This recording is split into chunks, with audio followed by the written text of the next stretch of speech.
안녕하세요, 김호준입니다. 최근 개고기 논쟁이 다시 한창입니다. 개인적으로 개를 키우게 된 이후 더 이상 개고기를 먹지 않게 된 사람 중 하나로 개고기 반대론 진영의 비위생적 축산 환경, 비윤리적 도축 과정에 대한 지적 크게 공감합니다. 그런데 개고기를 육류로 소비하지 않는 사회가 되기를 바라는 사람 중 하나임에도 여전히 동의가 되지 않는 주장들도 있습니다.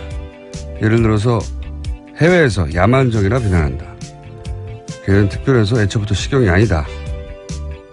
그런가요?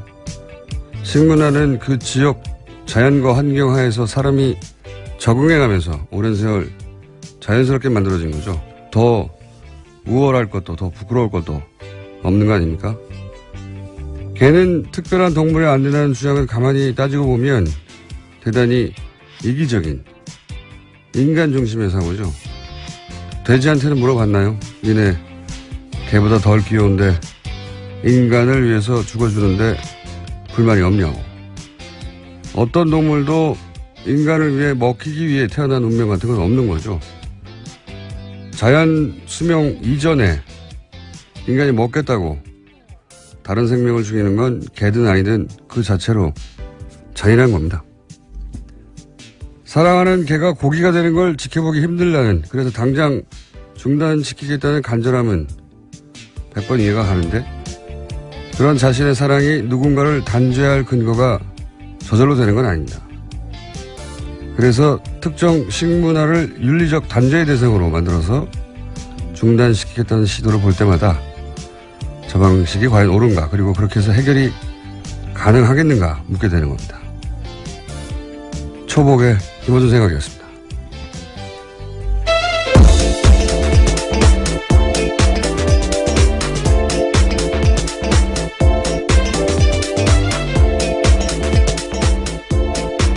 자, 초복이에요. 시사인의 김은지입니다. 네. 고시당 드십니까? 아니, 먹지 않습니다. 저는 먹었었는데 개를 기르는 후에는 안 먹어요. 예. 개를 기르다 보니까 개고기 반대론 자들의 어떤 절박한 주장을 매우 이해가 됩니다. 예. 근데 이제 대체적인 그 논리 전개가 뭐 공감 가는 분들도 있겠지만 개인적으로는 저는 아쉬움이 많거든요. 예. 그래서 얘기를 해봤는데 개고기 먹는 사람들은 이제 야만인 내지는 뭐 국제적 기준에 부합하지 않는 비문명인 혹은 뭐 개를 도축하고 사고 파는 사람들을 이제 굉장히 도덕적이지 않은 개 백정. 예. 그렇게 공격하거든요. 근데 식문화가 이렇게 윤리적인 공격의 대상이 되어서 그렇게 그 식문화를 단절시킬 수 있겠는가. 그런 저의 문제의식인데, 왜냐하면 내가 너보다 도덕적으로 더 우월한 포지션에 가서 계몽하고 설교하고 해가지고 어떤 문화가 단숨에 바뀌는 건 일어나지 않거든요. 예, 굉장히 종교적인 시도고. 나는 넌 좀 좋은 놈인데 넌 나쁜 놈이야 이렇게 외치는 강도만큼 딱 그만큼 반감이 또 강해져서 돌아와요. 그러니까 어떻게 해결해야 될까요? 각자 취향을 존중하되 육식 문화에 대해서는 한번 성찰해보는 게. 물론 공장장은 동의하지 않으시겠지만. 아니 이제 저는 채식, 그러니까 모든 동물의 도축에 반대하고, 그리고 채식을 주장하는 분들에 대해서는 그건 존중해요, 그 자체로. 예, 그건. 근데 이제 특별히 이 동물은 안 된다. 이게, 그리고 이제 그 동물이 안 된다는 이유가 이런 식의 야만적이거나, 어떤 특정 식문화를 막 공격해가지고 비윤리적인 걸로 만들어서는 오랫동안 해오는 게 단절이 안 된다는 겁니다, 절대. 그래서 제 생각인데 이게 더 엄격한 축산 환경, 더 엄격한 도축 기준, 그리고 그 기준에 미달하면 엄격하게 처벌하고 시장 진입을 굉장히 어렵게 만드는 거죠. 그러면서 동시에 이제 반려동물에 대한 보편인식이 제고되고 그렇게 점진적으로 매력이 없는 사업, 매력이 없는 먹거리, 그렇게 시장과 사회인식이 동시에 바뀌어가야지 갑자기 식문화가 없어지는 부분은 없습니다, 사실은. 이 육식에 대한 남다른 성찰을 지금 보여주고 계십니다. 왜냐하면 제 기억으로는 몇십 년간 이 논쟁을 지켜본 것 같은데 전혀 진도가 안 나가는 것 같아서 왜 진도가 안 나가는지 가장 진도를 뽑고 싶어 하는 분들이 잘 모르는 것 같아서 한마디 보태둡니다. 예. 우리나라 정치가 진도가 안 나가는 것과 굉장히 비슷한 이유예요. 읽어봤고. 자, 오늘 첫 뉴스는요? 네, 이준서 전 국민의당 최고위원이 오늘 새벽 구속됐습니다. 서울 남부지법은 범죄 사실이 소명되고 증거인멸 및 도망칠 염려가 있다면서 구속영장을 발부했습니다. 반면에 이유미 씨의 남동생에 대한 사적 구속영장은 기각했는데요. 가담 경위, 정도, 수사 과정에서의 태도 등을 비춰보면 증거인멸이나 도망칠 염려가 있다고 보기 어렵다라는 이유입니다. 자, 이 문제는 저희가 주요 영장 발부 기각 사건은 저희 담당 부장판사가 있거든요. 전 부장판사, 이정열 전 부장판사를 잠시 후에 민의로 연결해서 짚어보기로 하고요. 자, 다음, 요 관련해서 뉴스가 좀 많죠? 네, 아시아투데이가 이준서 전 최고위원 구속영장을 입수해서 보도한 바가 있습니다. 이준서 전 최고위원이 이유미 씨에게 국민의당 청년위원장직을 제안했다라는 건데요. 이번 건만 잘 해결되면 국민의당 청년위원장직을 될 수 있도록 도와주겠다라는 거고요. 또 청년위원장은 국민의당 최고위원을 겸직하고 최고위원이 되면 쉽게 비례대표 국회의원이 될 수 있다라는 취지의 이야기도 했다라고 합니다. 그 대가를 언급했다는 얘기겠죠. 네. 그런 위험한 조작 행위가 이런 보상이 있을 것이다. 물론 이건 뭐 보상이 아니라 그렇게 노력하라고 체근하였다라고 본인은 주장할 것이고 검찰과 법원을 좀 다르게 판단한 것 같습니다. 근데 더 중요한 게 이제 보니까 5월 5일에는 이것이 가짜일 수도 있다는 가능성이 분명히 인지됐어야 하고 특히 5월 6일 제보자가 존재하지 않는다는 말을 들었으면 조작 가능성에 대해서 충분히 인지했다. 그런데도 조치를 취하지 않았다. 네, 기자회견 2차례 걸쳐서 했는데 특히 두 번째 기자회견 같은 경우에는 이미 허위 사실을 알고도 했다라고 검찰은 판단하고 있습니다. 그런 거죠. 예. 검찰은 그렇게 봤고 뭐 법원도 그게 소명됐다고 본 것 같습니다. 현재까지는 자세한 내용은 제가 판사가 아니기 때문에 판사 경험이 있는 분에게 여쭤보기로 하고. 국민의당은 당혹스럽겠네요. 예. 예, 오늘 새벽에 송금주 수석 대변인이 논평 냈습니다. 구속영장을 발부한 사법부의 판단을 존중한다라면서도요. 영장 범죄 사실이 당 진상조사 결과와는 다른 점이 없다라고 주장했습니다. 이유미 씨 단독 범행이라는 사실관계를 검찰이 인정했다라는 건데요.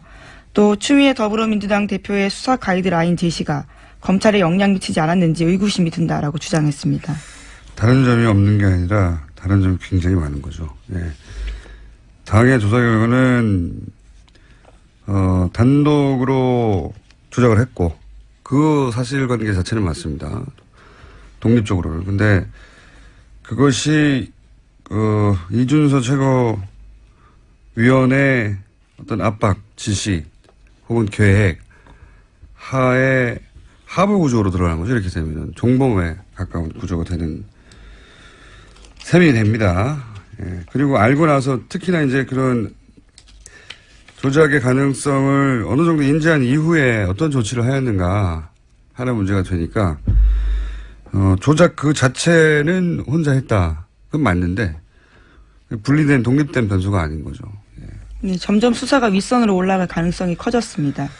국민의당도 이제 여기에 대해서 어제 의원총회를 열었잖아요. 예. 네, 어제 특별한 결론은 나지 않았었는데 이 자리에서 박주선 국민의당 비상대책위원장이 한 말이 눈길을 끕니다. 허위 주장으로 마치 제보를 제공하고 검찰 수사 레드라인을 설정하는 것은 제2의 이유미, 즉 추미애 제보 조작 사건이라고 이름 짓지 않을 수 없다라면서 추미애 대표를 공격한 겁니다. 박주선 위원장은 이제 계속해서 박주선 위원장뿐만 아니라 사실은 당의 관계자들이 대부분 추미애 대표가 가이드라인을 줬다라고 이제 후임을 짜고 있고, 예. 제2의 이유미 사건, 추유미라는 건 이제 추 대표와 이유미 씨 이름을 합친 걸로 보여요. 그렇죠? 추유미 제보조작 사건이라고. 국민의당 이 사건 프레임을 처음부터 이제 단독범인이 아니냐 이렇게 잡았단 말이죠. 예. 단독범이면 도덕적 책임은 있지만 사법적 책임이 당연히 없는 것이고 그렇게 되면 심지어 그 단독범으로부터 자신들도 당한 일정 정도 피해자다. 이렇게 프레임을 처음부터 짰고 프레임을 벗어나면 정치적 탄압이거나 공작 이렇게 규정했어요. 사실 그게 영리한 프레임이에요. 검찰 수사가 이유미 씨 조작이 단독이라는 게 결론이 나기만 하면 이유미 씨 외에는 모두 다 사법적인, 혹은 정치적인, 어느 정도 사면을 받게 되는 그런 전략. 근데 영리하기도 한데 동시에 그렇게밖에 짤 수 없는 이유도 있었어요. 왜냐하면 당 조직 인사가 조금이라도 관여되면, 연루되면, 당연히 정치적 타격도 크게 받지만, 연루되는 누군가는 이제 공무 단임권, 피선거권, 선거권, 그러니까 임명직도 안 되고 선출직도 안 되고 선거도 못 하고 이 기간 최소 5년. 네, 공직선거법상 유죄 100만 원 이상 되면 그렇죠. 국회의원직 박탈당합니다. 네, 길면 10년까지 거의 정치적 사망 선고에 가까운 그런 사안이라 이 프레임 외에는 짤 수밖에 없었겠죠. 예. 근데 사실은 단독범이 아니냐보다 더 중요한 게 당이 기본적인 검증을 하지 않은 물건을 들고 국민을 상대했다는 거잖아요. 예. 이게 질문은 과연 공당으로 충분한 자격이 있었던가, 제 역할을 했던가, 이게 그 질문 대상이 되는 건데, 이 질문을 스스로 해야 되는 거거든요. 근데 지금 대응은 대부분 외부에 자꾸 책임을 묻는단 말이죠. 그래서 자꾸 제가 이 대응 기조를 짠 리더십의 문제고 지도부에 책임이 있다 계속 말씀드리는 건데, 왜냐면 그렇게 가지 않을 수도 있었어요. 네. 저는 그렇게 생각이 드는데 계속 똑같은 대응이 나오고 있습니다. 이 대응으로 이게 돌파가 되는 사건이 아닌 것 같은데. 자, 다음 뉴스는요? 네, 어제 세계일보가 보도한 국정원 문건에 대해서 전해드린 바가 있습니다. 국정원이 어제 그것이 내부 보고서가 맞다라고 인정했습니다. 또 국정원은 적폐청산 TF를 가동해서 과거 국정원의 정치 개입 의혹 사건 13가지를 조사하겠다고 밝혔습니다. 거기에는 대선 댓글 사건, 서울시 공무원 간첩 증거 조작 사건, 남북 정상회담 회의록 공개, 세월호 참사 개입 의혹, 최동욱 전 검찰총장 찍어내기 등이 있습니다. 의혹 등이 있습니다. 알겠습니다. 여러 가지 사건들 의혹이 많이 있고 여기 이 보고서 또 당시 이명박 전 대통령의 보고도 됐다는 진술도 나왔죠. 네. 네, 세계일보가 보도했는데요. 검찰은 2012년 8월 달에 해당 청와대 행정관의 진술을 확보했다라고 합니다. 자, 생각해보면 국정원 댓글 수사하던 팀이 있었죠. 지금 뭐 팀장으로 한, 네, 서울중앙지검장으로. 서울지검장이요. 윤석열 팀장. 그리고 당시 서동호 검찰총장. 이 사건 수사하다가 이제 공중분해됐죠. 예. 근데 이 댓글을 수사하던 수사팀은 정작 이런 문건이 검찰 내에 존재했음에도 불구하고 몰랐어요. 이 사람들에게 검찰이 당연히 제공했을 것 같은데 검찰 내부의 일이라 이 팀이 정말로 고립된 채 움직였다는 거죠. 예. 네, 700건이나 이상 있었다고 하는데 문건이 전혀 몰랐다라고 합니다. 검찰이 이 문서를 이미 갖고 있었다는 겁니다. 그 당시에도. 그런데 관련 사건을 수사하는 수사팀에도 제공해 주지 않았다는 거죠. 예. 그래서 그 팀은 이제 공중분해가 됐고. 다음 뉴스는요? 네, 이러한 사실이 알려지자 이명박 전 대통령 쪽에서는 다 끝난 일인데 끄집어내는 의도가 뭐냐라는 발언을 하고 있다고 합니다. 그렇게 얘기해야 되겠죠. 예. 다 끝났는지 아닌지는 이제 두고 보면 알겠고요. 예. 다 끝나지 않은 것 같아요. 이제 시작인 것 같습니다. 예. 다시. 뉴스 공장에 할 일이 많아질 것 같다는 불길한 예감이. 자, 다음 뉴스는요? 네, 어제 감사원은 면세점 사업자 선정 과정에 비리가 있었다라고 발표했습니다. 지난 2015년 7월 관세청 관련된 내용인데요. 심사 과정에서 점수를 조작해서 롯데를 일불로 뺐다라는 겁니다. 네. 최순실의 향기가, 예. 그러니까 이제 당시를 되돌아가 보면, 롯데가 말을 잘 안 듣던 시점 아닙니까? 뭘 내라고 하는데, 돈을 안 내고 건물 지어줄게라고 대응한다든가. 네, K스포츠 재단과 관련해서 스포츠센터 하남의 땅 부지 마련하고 돈 내라고 했었는데요. 그 당시에 돈을 내지 않고 오히려 건물을 지어주겠다라 역제안을 한 바가 있습니다. 네. 이게 물론 롯데가 자격이 안 돼서 탈락했을 수도 있습니다. 그런데 지금 밝혀진 것이 점수가 조작됐다는 거니까 의도를 가지고 탈락신 것으로 보여지고 더 재밌는 것은 그 다음 해에 면세점 네 곳 추가됐는데 거기 롯데가 포함됐다. 네, 면세점수 늘리라고 하는 것도 박근혜 전 대통령 지시였다라고 합니다. 이게 왜 말이 안 되냐면 면세점은 2년에 한 번씩 추가하는데 이렇게 롯데가 2015년에 빠지고 나서 2016년에 1년 만에 다시 대통령이 넣어라 해서 넣었던 사안. 이때는 이제 롯데가 마음을 잘 들었나 보죠. 라고 의심할 만한 정황이 구체적으로 나온 거고요. 시간이 미인을 해야 되기 때문에 제목 정도를 간단하게 짚고 넘어가죠. 네, 박근혜 전 대통령이 어제도 자신의 재판에 나타나지 않았습니다. 이틀째 안 나온 건데요. 유영하 변호사는 인대 쪽에 이상이 있다라고 주장했습니다. 그러자 검찰에서는 구치소에서 확인해 본 결과 네 번째 발가락을 구치소 문지방에 부딪혔다. 다른 이상은 없다라고 이야기했는데요. 재판부는 진단서 제출을 요구했습니다. 네 번째 발가락을 굉장히 구체적이네. 구치소에서 네 번째 발가락을 부딪히셨다고. 예. 아프실 예정인 것을 제가 이렇게 소화하고 있다고 말씀드렸는데.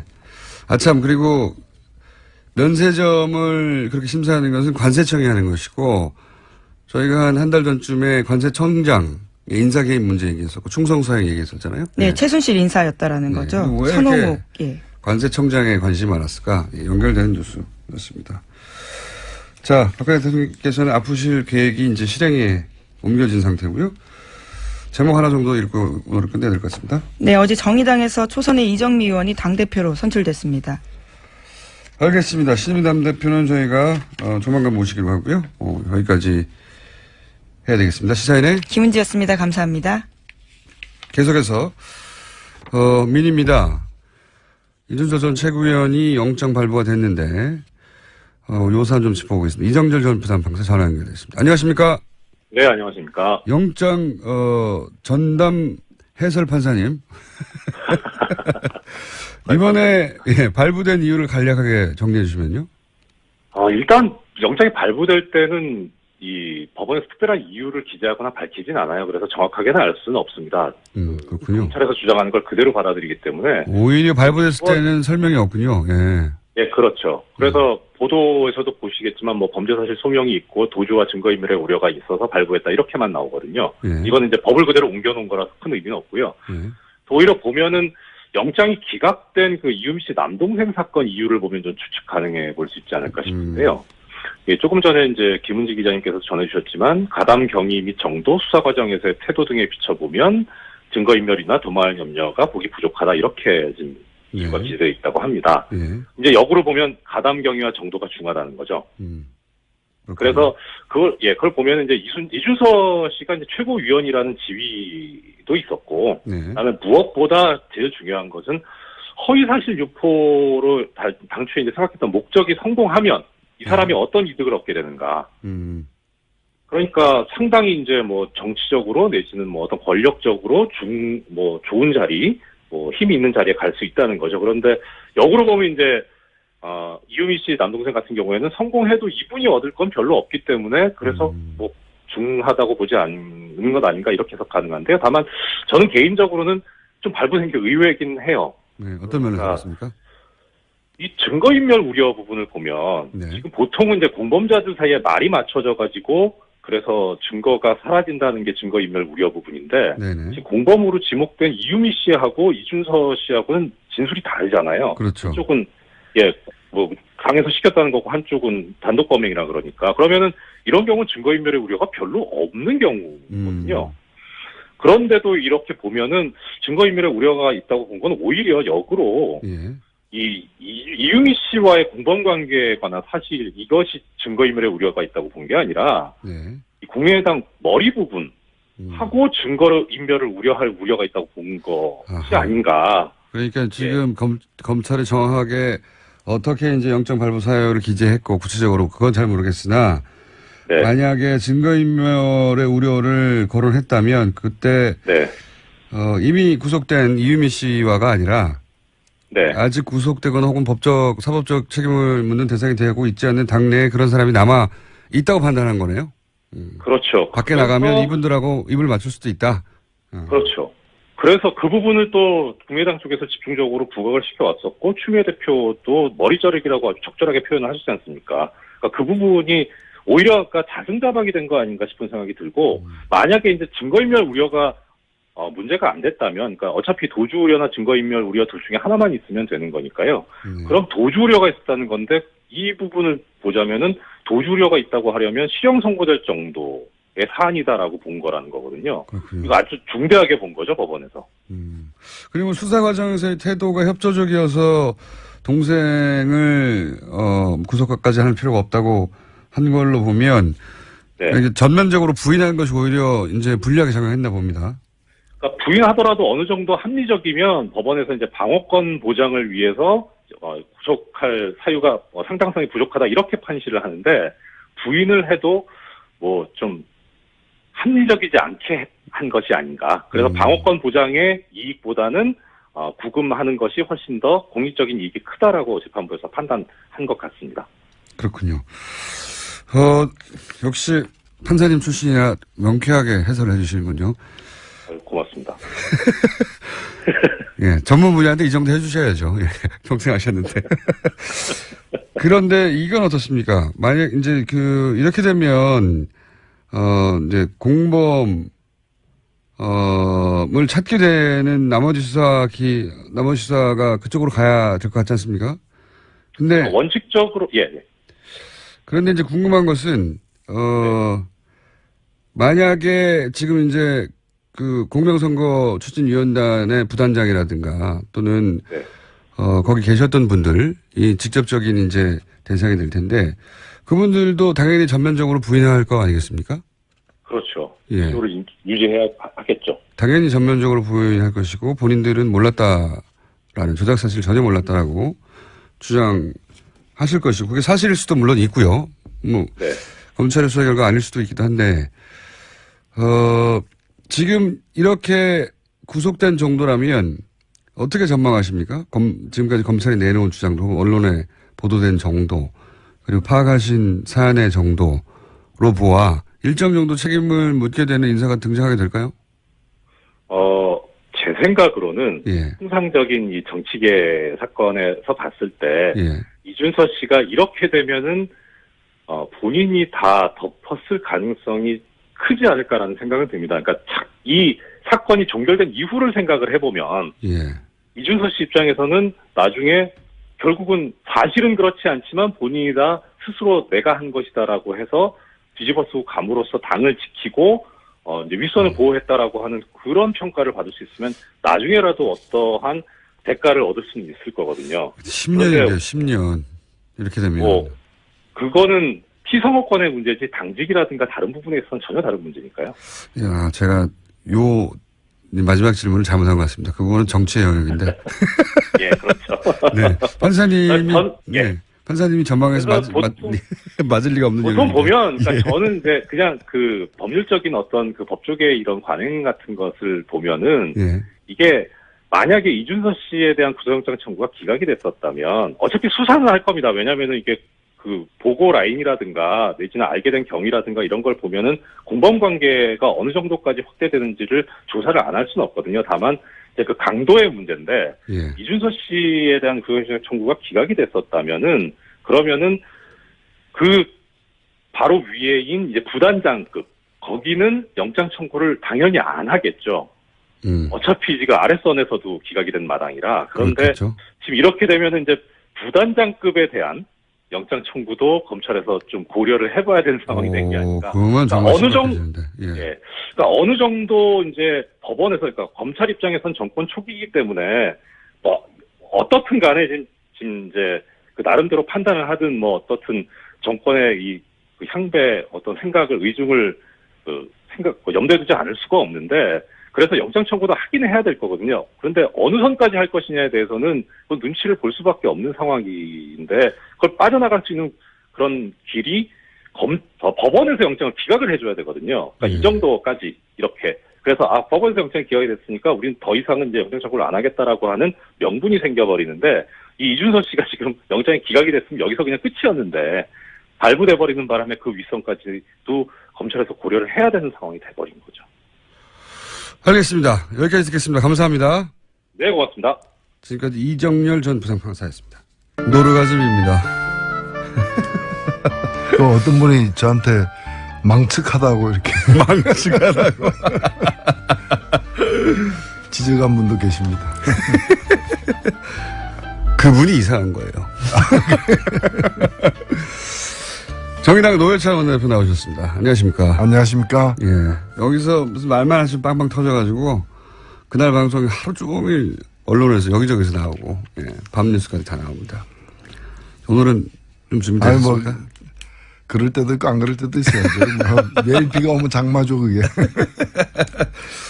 그런데 이제 그 신도 나지만 부담도 되잖아요. 그래서 저는 뭐 그 부담 없이 나오려고. 예. 이렇게, 매일 그렇게 비가 오면 안 된다. 정신 수양을 하고 나오십니다. 그래서 부담을 갖지 말아야 돼. 그런데 이제 사건이 너무 재밌는 사건 혹은 임팩트 있는 사건이 많다 보니까 저절로 터지는 거죠. 계획을 꼭 안 하셔도. 그렇죠. 네. 제가 문제가 아니라 세상이 문제죠. 자, 오늘 첫 번째 사안은 결국은 이제 구속영장이 발부됐습니다. 이전수 예. 양상이 좀 달라졌습니다. 이제. 예, 최고였기 때문에 당은 책임이 없다라고 이제 자를 수가 있었는데 어느 정도 불가능해진 상황이 됐었습니다. 자기가 판 함정에 자기가 빠진 꼴이다 저는 그렇게 생각됩니다. 저부터 제가 여러 차례 지적했지만은 이게 단독이냐 합작이냐가 그렇게 중요한 게 아니었거든요. 네. 그 핵심은. 네. 뭐 그것도 중요하죠. 그러나 더 큰 문제는 당의 이름으로다가 그 제대로 검열도 하지 않고 발표를 했던 것인데 입이 10개라도 할 말 없다라고 바짝 엎드려서 사과를 갖다 더 크게 했어야 됩니다. 그리고 지금의 대표가 아니라 당시의 대표들. 후보를 포함해서 이걸 책임져야 될 분들이 나서가지고 이건 뭐 변명할 수가 없는 그 큰 잘못이다라고 오히려 저를 죽여주십시오 이렇게 목을 내놔야 될 판에 오히려 제가 문제래요 뭐 이런 식으로 하죠. 한 명 제일 힘없는 사람 한 명에게 모든 걸 마치 뒤집어 씌우듯이 이렇게 갔기 때문에 문제가 이렇게 커졌거든요. 그래서 저는 이렇게 표현하셨죠. 지난주에는 냉면집 주인이 대장균에게 우리도 대장균에서 속았다고 표현하셔가지고 전국적으로 빵 터졌고요. 하루 종일 빵 터졌습니다. 그 이야기로. 그렇죠. 그 뭐 사실이죠. 그래서 그 냉면집이 한 며칠 휴업을 하든가 주인이 이렇게 백배 사죄를 해야 되는데 나도 몰랐다, 뭐 나도 속았다 이렇게만 가니까 문제가 된 거죠. 그래서 저는 지금도 보면은 또 한 번 더 과거의 어떤 프레임으로 갈 가능성이 있어요. 그러니까 이제 이준서 전 최고위원이 구속되면서 그러니까 이제 그다음에 이제 이준서는 누구에게 보고했는가 이제 공명실천단 관계자들부터 되고 사실 그 정도 되면요 다 알았다고 봐야 되는 거거든요. 그걸 굳이 나는 몰랐다, 누구까지 알았다 또 이렇게 한 번 더 꼬리를 자르는 식으로 이제 대응을 하게 되면은 저는 이건 수습하기가 어렵다고 봅니다. 영원히 상처로 남거든요. 이미 수습하기 쉽지 않은 단계까지 갔습니다. 지금 사실. 예, 그렇기 때문에 오히려 지금 많이 늦었지만 지금이라도 그 실제 당시의 최고 지도부들 후보를 포함한 이분들이 나서가지고 오히려 뭐 지금 이유미 씨라거나 이런 사람 잘못보다 우리가 더 잘못이 크다. 우리 때문에 맨 처음부터 그렇게 했어요. 네, 그렇죠. 네. 그렇게 나갔어야 되는 거죠. 오히려 이유미 씨를 감쌀 일은 아니긴 한데, 잘못이 있다 하더라도 그것은 우리가 제대로 체크하지 못한 그런 뭐 왜곡된 혹은 뭐 혹한 그런 어떤 뭐 성과를 세우고 싶은 욕심이 있었다 하더라도 우리가 충분히 걸러냈으면 모두가 다 안전해지고 이유미 씨도 안전해질 수 있었는데 당이 제대로 작동하지 못했다. 이렇게 갔어야 되는 거 아닙니까, 원래? 그렇죠. 예. 그건 있어서는 안 되는 일이 발생했기 때문에 국민들에게 사죄하는 식으로 가야 되는데 너무 경쟁하는 정당들을 의식하고 또 몇몇 인물들 보호하려고 하다 보니까 오히려 집이 불타를 버리는 지금 상황이 온 거죠. 자, 오늘은 아직 비유까지는 나오지 않고 있습니다. 자제하고 있습니다.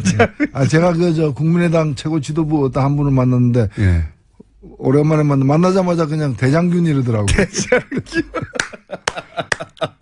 본인을 가리키면서요? 예. 그러니까요.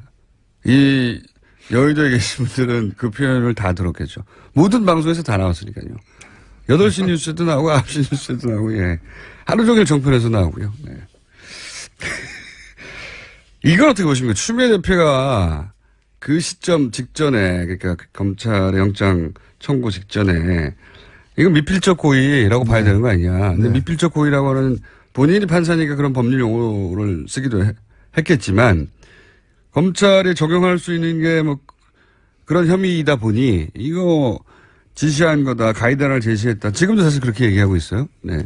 아직까지는 국민의당의 영장 발부 이후의 논평 초반부를 보면, 새벽에 나온 걸 보면 아직도 추미애 대표의 가이드라인을 따른 것이다.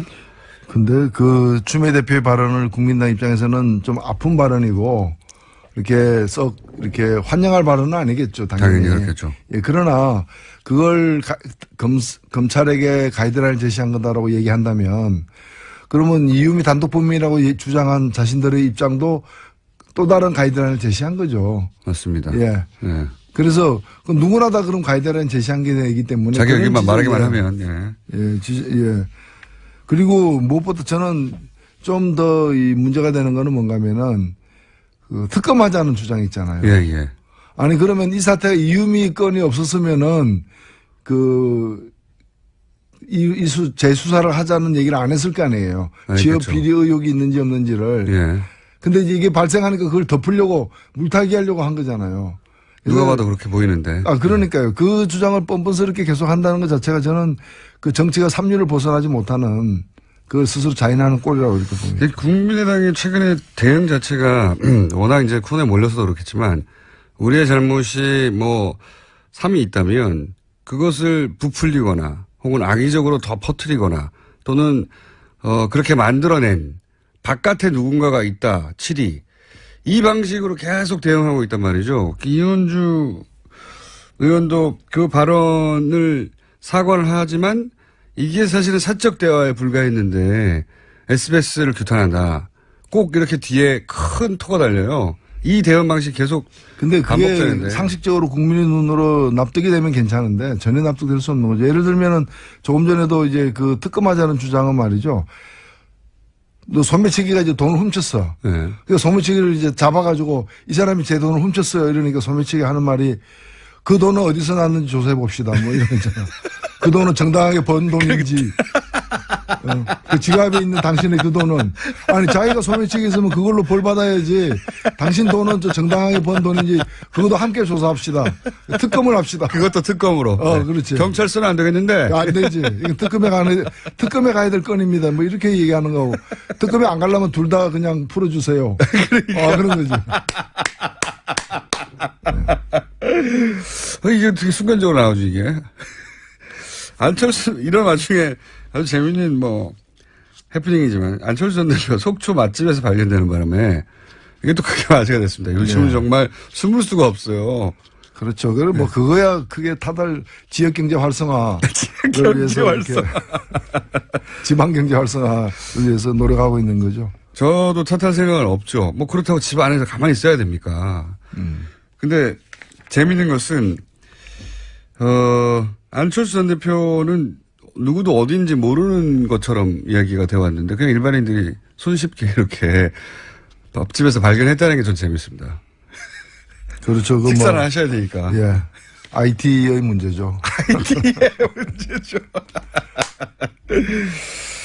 이거 어떻게 보십니까? 저는 이제 검찰에 이제 이준서 전 최고위원을 이제 구속을 했기 때문에 이제 마지막 타이밍이라고 생각 들어요. 저는 사실 개인적으로 안철수 그 전 후보가 이걸 보고받고 계속 파헤쳐라 뭐 이런 식으로 그 알고서 지시했다고 전혀 생각하지 않습니다. 그럼에도 불구하고 당시 후보였고 또 후보를 위해서 한 일들이잖아요. 본인들이 영입한 사람들이고 본인의 라인이라고 하는 사람들이고요. 그렇죠. 그렇기 때문에 이 부분에 관해서는 일단은 본인이 대승적으로 가장 큰 책임이 있다라고 이렇게 국민들에게 사죄를 하는. 그 사람들이 본인을 위해서 한 거고요. 그 혜택이 돌아온다면 본인에게 가장 크게 돌아오는 거고요. 그렇죠. 사실은 이렇게 타이밍을 잃긴 잃은 것 같습니다. 그죠? 그래도 지금이라도 지금 마지막 저는 타이밍이라고 생각되고 국민들에게 좀 이렇게 여기에 대해서 가장 큰 책임은 나에게 있다. 모든 사람이 나를 위해서 한 일이니까 용서해달라. 용서가 안 되겠지만 이런 식으로 좀 자세를 취할 필요가 있다고 봅니다. 진작에 했어야 될 것 같은데 점점 시간이 지나면 지날수록 더 강한 표현이 필요할 텐데 문자가 많이 옵니다. 그중에서 웃겨서 운전하다가 사고 날 것 같으니까 노회찬 비유를 자제해 주십시오. 명심하겠습니다. 그리고 자유한국당도 사정이 참 안 좋습니다, 요즘. 예. 예. 원래 이제 야당이 대선처럼 큰 선거 지고 나면 속사정이 좋을 리가 없는데 그런데 그걸 감안하더라도 사정이 좀 많이 안 좋아요. 대표가 새로 뽑혔는데도 불구하고 원내대표하고 각이 계속 쓰고 있고요. 예. 그리고 이제 혁신을 하겠다면서 이제 외부 인사를 영입했는데 박근혜 전 대통령은 정치보복을 당한 것이다. 라는 입장을 가진 유석춘 위원장이 들어오셨어요. 혁신하고 정반대로 가고 있는 거죠. 사실 혁신이란 거는 말 그대로 껍데기를 벗겨서 새로 태어나는 걸 얘기하는 거니까 반드시 고통이 따를 수밖에 없고 그 고통을 감내하겠다, 감수하겠다라는 의지의 표현이 이제 혁신이거든요. 근데 지금 보면은 이분은 보수의 혁신, 보수는 지금보다 더 아파해야 된다. 아픔을 통해서 새롭게 태어나는 이 길을 걷는 게 아니라 그 보수의 아픔을 갖다 이게 보수의 모르핀이에요. 그러니까 박근혜는 억울하게 잡혔다. 이게 그러니까 자신들이 잘못한 게 아니라 자기들은 계속해서 억울하게 지금 당하고 있다. 그런 근거와 또는 그런 어떤 철학을 계속해서 주입시키는 그 보수의 어떤 마약 같은 그런 이제 역할을 하기 때문에 이거는 여기서는 혁신이 있을 수가 없는 거죠. 그리고 이제 박근혜 전 대통령 뭐 탄핵과 관련해서도 그게 대략 한 8대2 정도로 탄핵 찬성이 많았고 탄핵이 실제 이루어지고 나서는 그 비율은 더 높았거든요. 예. 결국은 잘된 일이고. 그렇죠. 그러니까 그게 아니라 정치 보복을 당한 것이다라고 하면 팔을 버리겠다는 전략이 든단 말이죠. 최소한. 그렇죠. 지금 사실은 뭐 이분만이 아니라 그 자유한국당의 그 지도부는 뭐 약간씩 이제 그 방향은 틀립니다만은 공통점이 뭔가 하면은 이라도 건지겠다. 예. 팔은 버린 지 오래된 거예요. 버리죠. 예. 다시 그 시절로 갈 가능성은 없다고 보는 거기 때문에. 새로 시작한다면 이제 2가 아니라 혹은 1.5가 아니라 5, 적어도 5를 먹어야 사실은 해볼 수 있는 거 아닙니까? 그걸 전략이 처음부터 그래야 그렇죠. 되는데. 보수의 매력을 새로 발굴해낸다거나 보수의 강점, 장점을 또 다시 정립을 해가지고 지지를 확장해 나가려는 그런 의사는 거의 거의 없어 보여요. 그러니까 그 뭐 세상을 포기한 사람들이 있다는 거예요. 그러니까 상대가 실수하고 상대가 스스로 망하기를 이제 기원하는 그런 거죠. 저도 되게 이해가 안 갑니다. 뭐 이런 생각 하시는 분도 있겠지만 당연히 혁신을 하고 새로 그림을 그린다면 집을 새로 짓겠다는 건데 더 큰 집을 지은 전략이 나와야 될 것 같은데 있던 집도 자꾸 줄이려고 하는 것 같아가지고 이런 생각을 하시는 분들이 존재하겠지만 분명히 소수인데 근데 소수라고 생각하지 않는 것 같아요. 뭐랄까 숨어 있을 뿐 시대가 이러와요. 그분들이 감각을 상실한 거죠. 네. 지금 어디에 있는지 위치에 대한 어떤 인지 기능도 굉장히 퇴화한 거고. 자, 이현주 의원은 어떤 식으로 이 사안을 돌파해야 할까요? 뭐 이미 돌파를 하고 있잖아요. 본인의 방식으로 돌파하고 있긴 한데 돌파가 안 되는 것 같아가지고 제가 보기에는. 예, 뭐 본인이 또 사과를 했으니까요. 뭐 사과했다고 다 해결된 건 아니라고 저는 봅니다만은. 저는 사과만 하고 딱 끝내버렸으면 좋았을 것 같은데 사과를 했는데 이것이 사적 대화가 유출된 거기 때문에 SBS 책임이 크다라고 규탄하고 나왔잖아요. 물론 SBS 해당 기자는 무슨 소리냐. 사안이 있었고 후속 취재 중이었다.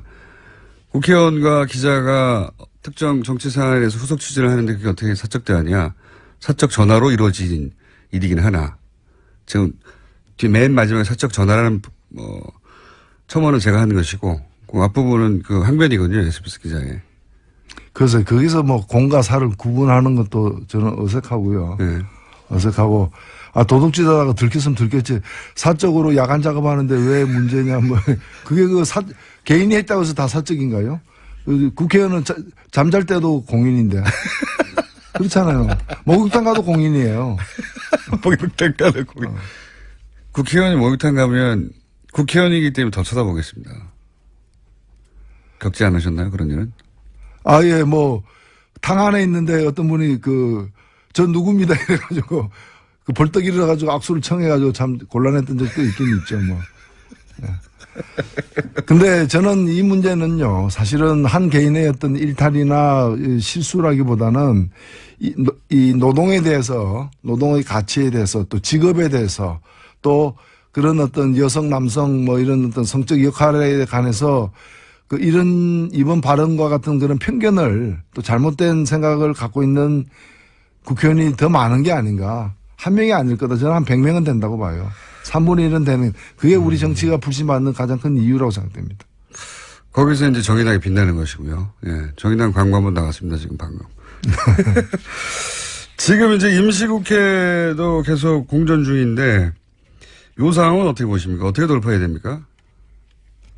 글쎄, 저는 뭐 이럴 때일수록 좀 원칙적으로 가야 되는 게 아닌가 싶고요. 왜냐하면 지금 이제 기본적으로는 국회 구성의 그 지형, 예. 주어진 지형 때문에 여수야대이기 때문에 발생하는 문제인 측면이 큰데, 이거는 뭐 다음 선거 때까지는 크게 안 변할 수 있는. 그렇죠. 3년이 예. 뭐 정치권의 이합 집산이 발생한다면 모르되 현재 정당 체제가 유지되는 크게 안 변할 것인데, 따라서 이번에 고비를 갖다가 어떤 변칙을 써가지고 한번 넘긴다 하더라도 똑같은 고비가 계속해서 더 크게 닥칠 거예요. 계속 그렇겠죠. 계속. 그러면 그때마다 이런 식으로 대응할 거냐.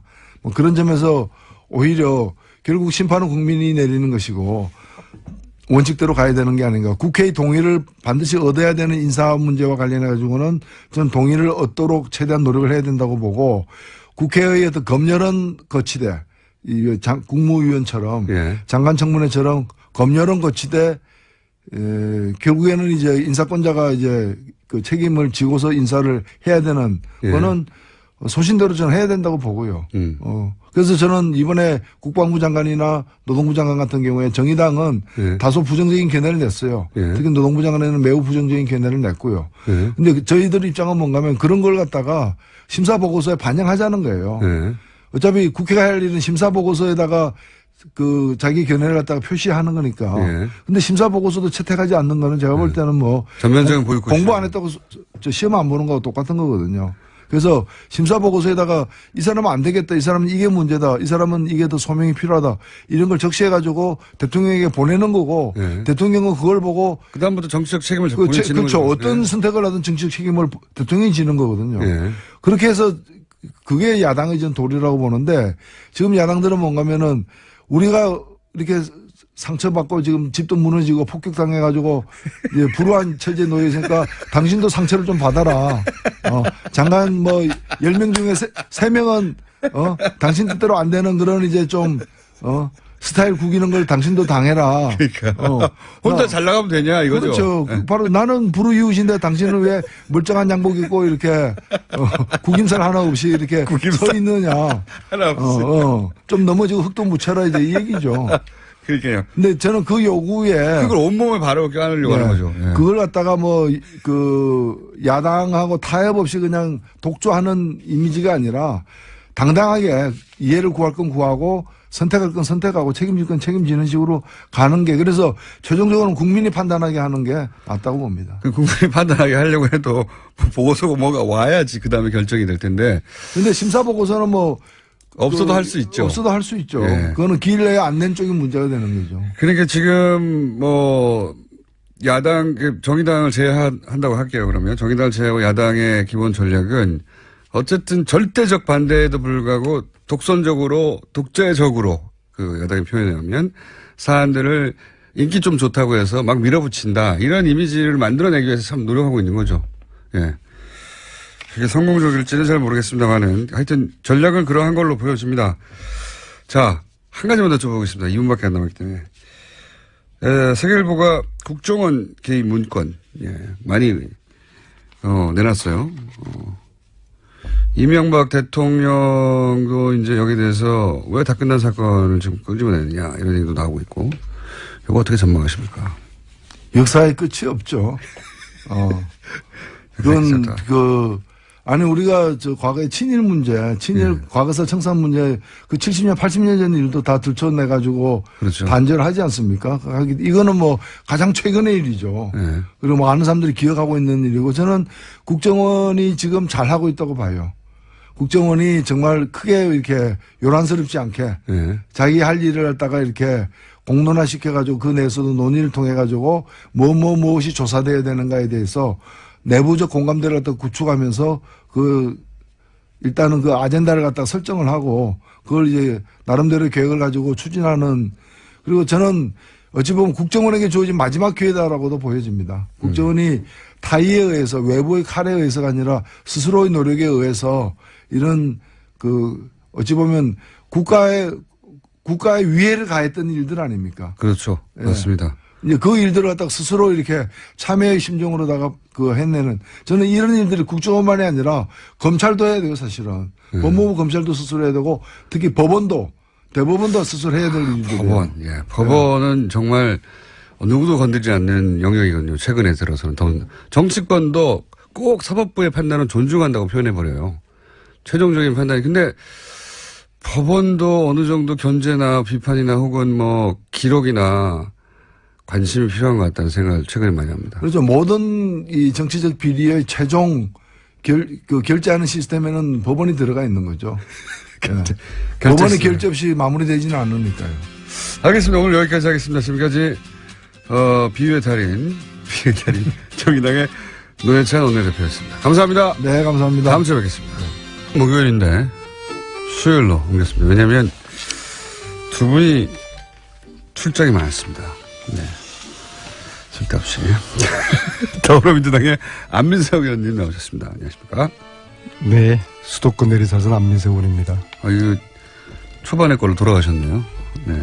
초심을 다시 다져야죠. 알겠습니다. 자유한국당의 김성태 의원님 나오셨습니다. 예, 김성태입니다. 김성태 의원님도 앞에 네. 좀 저처럼 일주일 동안 고민을 하셔서 좀 성의 있게 방송에 준비를 해주시면 어떨까요? 사람이 많이 모자라고 부족해서 제가 내세울 만한 게 없습니다. 요즘 김성태 의원은 좀 불리하면은 겸손 모드로서 저는 앞으로 이렇게 하시면 될 것 같아요. 자유한국당의 사실상 김성태 의원입니다. 저희가 세보면요 40분 50분 이상 하시거든요. 잘 모르시죠? 네. 네. 사실상. 다만 김용표 선생도 있고요. 바른정당에 보면. 그리고 자유한국당에는 사실상 김성태 의원이 계십니다. 네. 자, 가장 먼저는 이게 이제 오늘 아침에 터진 일이라, 국민당 관련해서, 이준서 전 최고위원에게 영장이 발부됐습니다. 간단한 코멘트들 해주시면요. 예, 사실 구속 여부를 가를 핵심 쟁점은 간단했었습니다. 이 사건은. 네. 이준서 전 국민의당 최고위원이 과연 제보가 조작된 것을 미리 알았는지. 네. 그렇다면 알면서도 기자회견을 강행했는지 그 여부였거든요. 그것도 쟁점 중에 하나였죠. 그렇죠. 가장 핵심이죠. 검찰이 이 전 최고위원을 조작 과정에 적극적으로 가담한 공동정범으로 규정해서 구속영장에 적시했단 말입니다. 네. 이것은 제보 검증을 부실하게 한 미필적 고의 수준을 넘어서, 즉 허위 제보임을 알고도 당에서 공포하게 한 학정적 고의가 있다고 볼 만한 정황을 검찰이 확보했다고 볼 수 있는 것이죠. 그러니까 구속 여부를 가를 쟁점이 너무나 단순했기 때문에 사실 영장실질심사가 90분 만에 종료된 점이나 또 심사를 마치고 나온 이전 최고위원의 표정에서 구속되겠구나 하는 그런 이 생각을 직감할 수 있었죠. 이제는 수사가 검찰에서는 이제 위선으로 향할 수밖에 없는데 어떡하든 지고화를 막론하고 철저한 수사가 성역 없이 이루어져야 되는 것이죠. 김성태 의원님하고 비슷한 의견이 있는데요. 이준석 구속은 위선 수사 이제 본격화가 될 것이고요. 단지 여당과 검찰이 짜고 버리는 수사라고 음모론 제기하면서 특검 무는 국회 보이콧 이런 것은 좀 국민들 우습게 하는 처사라고 보고요. 추미애 대표 발언 때문에 그런 건데요. 네, 다소 그거는 좀 아쉬움은 있지만요. 저는 오늘 최순실 재산몰수 특별법 이제 국회의원들 1차 서명을 오늘 시민단체와 약속을 했기 때문에 공개를 해야 되는데요. 총 116분이 찬성을 하셨어요. 동참하셨는데 경악할 만한 사실이 하나가 있습니다. 116분 중에요? 네. 네. 이 중에서 자유한국당과 바른정당 소속 의원은 딱 한 분만 동참하셨습니다. 김성태 의원님. 바로 제 앞에 있는 네. 김성태 의원님입니다. 정말 존경 안 할래야 안 할 수가 없고요. 그런데 국민들께서 너무 좀 나무라거나 비난하지 마셨으면 좋겠어요. 아마 요즘 바른정당과 자유한국당 의원님들이 굉장히 바쁘셔서 좀 이 특별법 여기 신경을 잘 못 쓰신 것 같아요. 왜 바쁘신 거죠? 혁신위원장도 노심초사해가지고 나름대로 책임자라고 안 치고 등등해서 아무튼 바빠서 서명을 할 시간이 없다고 그러시더라고요. 그래서 제가 이번 주말에 다시 독일을 가거든요. 그래서 독일 가는 동안에 앞으로 한 10일 정도 더 2차 국회의원들 서명 연장을 해서 7월 말에 발의를 할 생각이니까는요. 국민들께서는 비판하지 마시고 응원 해주시길 바라겠습니다. 아직 서명하지 않은 분들에게 해달라고. 안민석 의원께서 바쁘셔서 서명을 못했다고 하시니까. 아직 가을도 오지 않았는데 뭔가 좀 사람이 확 변했네요. 나는 오늘 또 거의 동참하지 않은 의원들 또 물고 늘어져 가지고 이 최순실 재산을 국가로 환수하는 것은 시대적 소명이다. 이렇게 좀 거품을 무실 줄 알았는데 아주 아니, 여당의 생명은 품격과 넉넉함이지 않겠습니까? 그렇게 하세요. 그렇게 하시고 바빠서 제가 몇몇 친한 이쪽에 자유한국당 의원들하고 바른정당 의원들하고 몇 분 오늘 아침에 전화를 해보니까 바빠서 못했다고도 그러시더라고요. 그래서 바빠서 못했다고 하셨으니까 제가 충분하게 표현들 안 바쁠 때가 잘 없는데 좀 이제 이런 게 있잖아요. 오늘도 뉴스를 통해서 다 알려지고 있습니다만은 간세청에서 지난 2015년도에 두 차례에 걸친 5월달, 11월달 면세점 선정 과정에서 롯데는 한마디로 선정 심사 점수를 갖다 조작해서 롯데를 선정 롯데 탈락하고 하나가 되고 또 누가 됐다 그랬죠, 그죠? 그 간세청장이 또 간세청장이요. 최순실과 또 관련된 의혹을 이미 받고 있지 않습니까? 그렇기 때문에 최순실의 국정농단에 의한 이런 재산이 있다면은 이거는 정말 국민들이 용납할 수 없이 이거는 국고에 환수해야 되는 것이죠. 이런 국가적 분행을 이렇게 초래한 장본인의 재산을 그대로 어떻게 온전하게 유지할 수 있도록 합니까? 고민이 한 가지가 있어요. 시민단체에서는 오늘 1차 명단을 공개를 하라는 거예요. 116명 명단이요? 네. 어떻게 했으면 좋겠습니까? 다 읽기는 힘듭니다. 어디 개인 블로그에 올리시죠. 그러니까. 개인 블로그든 페북이든. 그렇게 하는 건 맞지 않다고 봐요. 어떨조사는 어떻게 생각하세요? 또 이게 법안 참여 여부마저도 국민 여론에 의해 가지고 여론의 문매를 받고 억지로 또 거기에 동참 참여를 그래서 고민인데요. 어떨조사는 어떻게 생각하세요?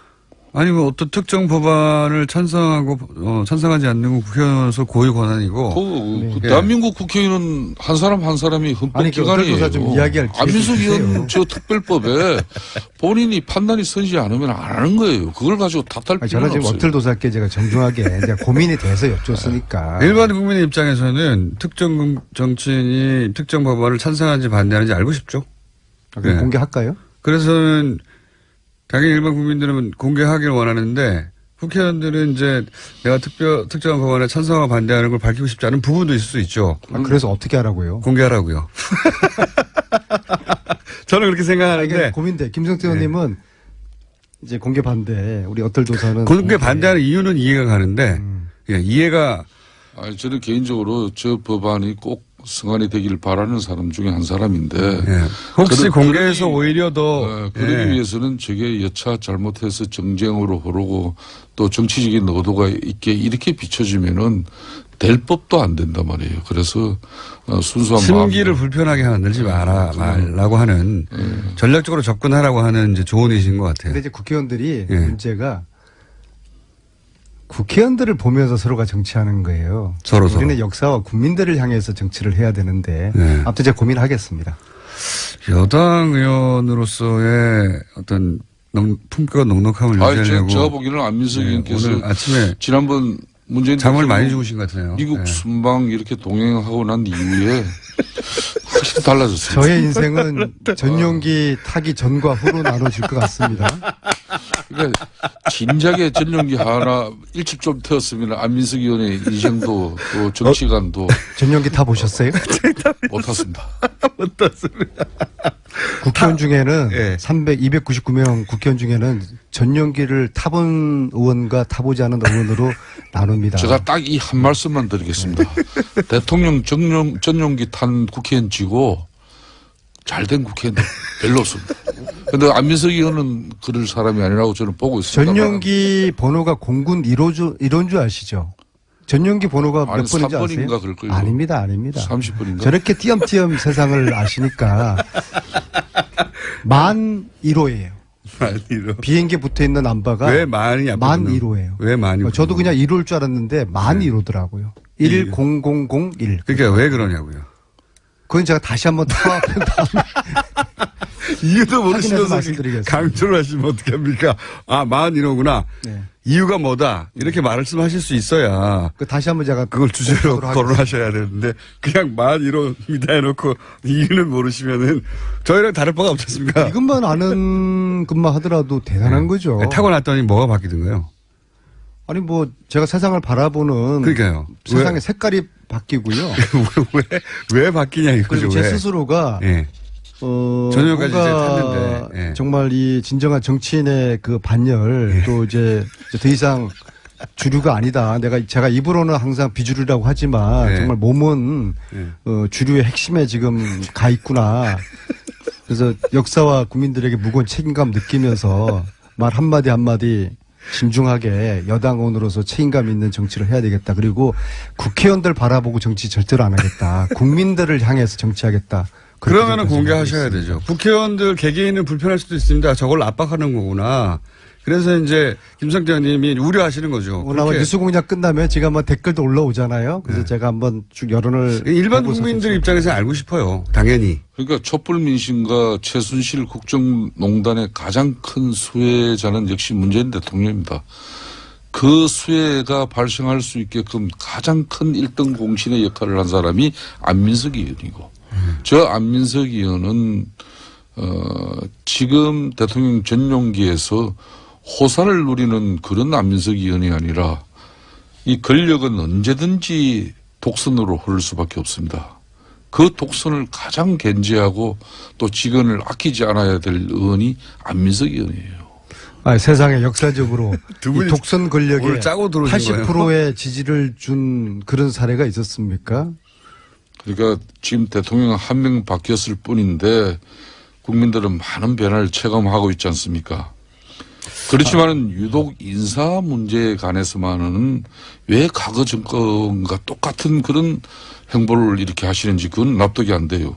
박근혜 정부가 왜 몰락했었습니까? 바로 권력의 독선 때문이에요. 그리고 그 권력의 독선은 그러니까 박근혜 대통령 수첩 인사라고까지 불렸던 막무가내 인사에서 비롯된 것을 너무 잘 알고 있지 않습니까? 그렇기 때문에 지난번 강경화 외교부 장관 같은 경우는 국민 여론이 그나마 60%로 받쳐졌어요. 그렇지만은 지금 송영무, 조대엽 이런 내정자 같은 경우는 20%밖에 못 미치고 있습니다. 이런 후보자 빨리 대통령께서 철회해 주시고 추경합시다. 저는 야권에서도 추경은 저는 전격적으로 협조를 해야 된다고. 예를 들어서 둘 중에 한 사람만 안 된다고 하면 자유한국당은 거기에 추경에 들어오나요? 아니면 한 사람으로는 안 된다. 우리는 절대 안 돼 하나요? 둘 다 해야지 들어갈 수 있다고 하나요? 그런 정도의 타협안이 온다면. 대통령께서 의지를 어떻게 보이시냐 문제고, 저는 사실상 이 장관 두 사람 억지로 강행하는 그 모습보다는 추경을 빨리 국회에서 협조를 구해서 일자리 창출과 또 국민들이 지금 현재 이번 그 교통사고에서도 드러난 그런 교통안전 시스템을 확보하는 그런 정부의 노력이 더 절실한 거죠. 그러니까 한 사람만으로는 안 된다? 저는 참 야권 여당 이제 유인태 전 의원 같은 경우 이분 전에 정무수석 하신 분인데 네. 이런 분들도 송영무, 조대엽 이 내정자가 문재인 대통령이 말 민정수석 시절이었다면은 잘랐을 사람이라고까지 했지 않습니까? 그러니까 집권당 여당 인사들 중에서도 이런 시각이 있는 거거든요. 저는 김성태 의원님과 같은 저런 야당의 주장은 문재인 대통령과 새 정부 리더십을 길들이기 하는 것이라고 보는데요. 왜냐하면은 지금 현재 대통령 지지도가 후보가 문제가 있다 손 치더라도 그보다 더 큰 목적은 딴 데 있다고 보시는 거예요? 그렇죠. 대통령 지지도가 80% 넘는다 하더라도 국회가 지금 여소야대이지 않습니까? 야당이 무조건 반대하면은 뭐 추경이든 정부 조직법 처리든 어떤 계획법이든 법률 처리를 못하죠. 야당이 협조하지 않으면 아주 난감한 상황이 되거든요. 그래서 못하죠. 예. 이런 난관이 생길 경우에 기존에는 여당이 적당히 양보하고 타협하는 행태로 전국을 타개왔지 않습니까? 야당은 이런 리더십을 요구하고 또 압박을 하는 거예요. 그렇게 되면 결국에는 지금 현재 대통령이나 새 정부 리더십이 타격을 입게 되는 것이죠. 그래서 저는 문제가 제기되는 장관 지명을 철회하라는 야당의 요구의 핵심이 바로 새 정부 대통령 길들이기라고 봅니다. 저는 국민 지금 여론에 따라서 강경화 장관 그렇게 반대하더니 얼마나 지금 외교부 장관으로도 잘 수행하고 있지 않습니까? 그래서 국민 여론에 따라서 문재인 대통령과 새 정부가 일을 할 수 있도록 지금 아직 내각조차도 구성하지 못했잖아요. 독주 말도 안 되는 거예요. 그래서 야당이 이 국정도 공백의 책임이 1차적으로 있는 정치 집단이지 않습니까? 그래서 야당이 대승적으로 협조하는 것이 순리라고 보고요. 물론 이제 여당과 청와대 역시도 통크게 양보할 부분이 있고 타협할 부분이 있으면 찾아내야 되는 것이죠. 그리고 저희들도 역시 협치를 위한 정치력을 보여주도록 노력은 하겠습니다. 하지만 어떤 전제나 조건을 다는 것은 이건 곤란하죠. 한 사람, 제 궁금한 겁니다. 만약에 이제 현실적으로 야당 협조 없이는 한 걸음도 못 나간다는 거가, 현실이니까 주어진. 둘 중에 그러면 한 사람은 우리가 포기하겠다. 만약에 정부에서, 문재인 정부에서 그렇게 나오면, 그럼 어떡합니까? 저는 궁금합니다. 우리 당의 지금 원내대표가 아니기 때문에 조심스러운 이야기입니다만은 만일 굳이 두 사람 중에 한 사람을 누가 됐든 간에 선택한다면은 저는 송영무 국방장관 내정자라고 봅니다. 그러니까 왜 그게 누구냐가 중요한 게 아니라 방산 비리 같은 이런 한마디로 국민의 혈세를 이렇게 망친 그런 비리를 밝혀내야 될 수장이 거기에 연루되고 또 그런 의혹에 이렇게 휩싸이는 그런 식의 이미지를 가지고 있다는 것은 안 좋아요. 그렇기 때문에 저는 송영무 장관 내정자가 본인이 자진해서 대통령에게 임명 부담을 좀 덜어주는 게 우선이죠. 제가 궁금한 거는 뭘 버팁니까? 물론 버틸 만큼 버텼지. 두 분 중에 꼭 한 분이 낙마한다는 건 뭐 제가 결정 사안이 아닌데 그런 얘기들도 있으니까 둘 중에 누가 됐든 낙마를 한다면 자유한국당은 어떻게 하겠느냐는 게 제가 궁금한 포인트입니다. 둘 다 낙마하지 않으면 안 되는 겁니다. 자유한국당의 그리고 바른정당이나 이런 국민의당 야 3당의 입장은 두 사람 다 지금 부적격 인사이기 때문에 임명을 강행하지 말고 철회해달라는 그런 공식적인 입장이죠. 그렇지만은 그런데 전국 경색을 풀 열쇠는 대통령이 쥐고 있습니다. 국무위원회 자질 문제를 지적하는 것을 두고 뭐 정치 공학적이나 또 정략적으로 이걸 매도해서도 안 되는 것이고. 한 사람만 하면 어떻게 되냐 이거죠. 그러니까 왜 공장장은 언제부터 그 안 되는 사람 중에 한 사람까지 그렇게 꼭 배려하려고 그럽니까? 궁금한 겁니다. 그런 상황이 온다면 어떻게 할 건지. 제가 볼 때는 문재인 대통령의 이제 리더십의 특징 중에 하나가 야당을 존중을 하지만 국민이 더 우선이다 그런 생각을 가지신 것 같아요. 그래서 야당이 둘 중에 하나는 철회하라고 하지만 제가 생각할 때는 아마 대통령께서는 국민들을 바라보고 야당의 주장을 받아들이지 못한 아쉬움은 계시겠지만은 국민들을 바라보고서 아마 임명을 강행할 것으로 저는 예측을 합니다. 민석 의원님, 강경화 장관을 국민 바라보고 한 인사예요. 한 번, 두 번으로 쫓겨야지. 정의당 같은 경우는 이번 문재인 정권 들어서 한 번도 대통령 인사에 대해서 협조하지 않은 적이 없어요.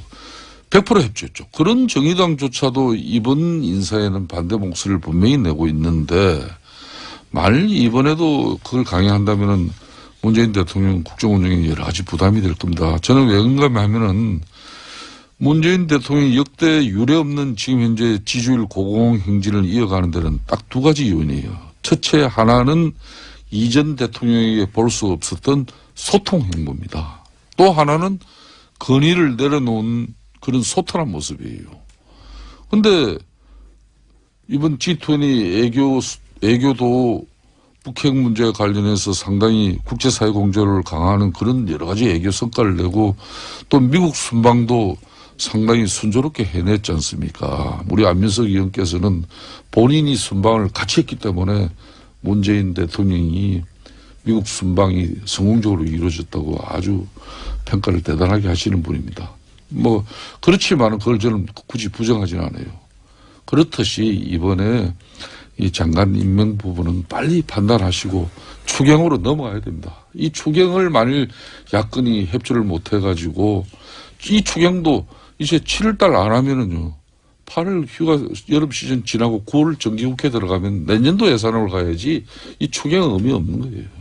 장관 인사 마음에 안 든다고 추경심사 거부하면 되겠습니까? 예산심사는 예산심사대로 진행하고 이 논의는 논의대로 또 해야죠. 이렇게 조심조심 말씀하시는 게. 예. 오늘 안민석 의원이 평상시 다르지 않아요. 딱 소리를 지르셔야 되는데. 저거는 순실이당이 그런 자격이 있어. 보통 이렇게 나오시는 분인데. 본인이 야당하는 민주당 시절 같으면은 네. 그때 새누리당이 이런 뭐 대통령이 인사했다면 아마 이 마이크 침 몇 번 닦아야 될 겁니다. 제가 그랬습니까? 아, 그랬죠. 그게 불과 몇 개월 전의 모습이었어요. 잘 기억이 안 나는데요. 네, 그렇습니까. 아니, 불과 뭡니까. 전용기를 타기 전까지만 해도 계속 그러셨고요. 전용기 탄 이후로 바뀌셨는데, 예, 무슨 일이 전용기 안에서 있었는지 모르겠네요. 예. 그 문현왕후 의보를 이렇게 기한시키는. 그 경험 문현왕후가 아니라 문정왕후. 문정왕후. 예, 아까 그런 거 몇 개 있었어요. 간세청. 관세청이거든요. 간세청, 그다음 임명인데 임맹한다고 하시다든가, 예. 특별한 단어들이 등장하기도 하는데, 전용기의 그 기내식을 공개하라는 문자도 많이 오고 있네요. 네. 특별합니까? 혹시 식사가?